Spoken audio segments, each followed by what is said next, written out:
અહીંયા જોજો યસ 100 વર્ષની તપસ્યા ના પાડી છે ગડબડ નહીં કરવાની.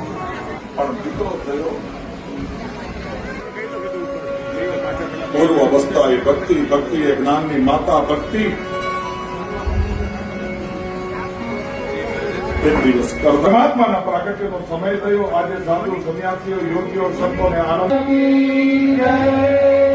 નારાયણના દર્શન માટે બ્રહ્માદિ દેવોનો પિતા આ બાળક માનો ઉદ્ધાર કરશે, માને તત્વજ્ઞાનનો ઉપદેશ કરશે. હવે તમે સંન્યાસ અવતાર ધારણ કરે.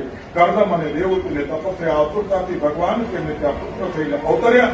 યોગીઓ યોગથી બ્રહ્મના દર્શન કરી શકે. સંસારી લોકો શુદ્ધ ભક્તિથી ભગવાનને પુત્ર રૂપે પ્રાપ્ત કરે. કર્દમ ઋષિએ કહ્યું, પુત્રના જન્મનો નથી. આવતીકાલે હું અર્જુનની ખબર લઈશ. કૃષ્ણએ વાતમાં સુતા નથી. અર્જુનને કહે છે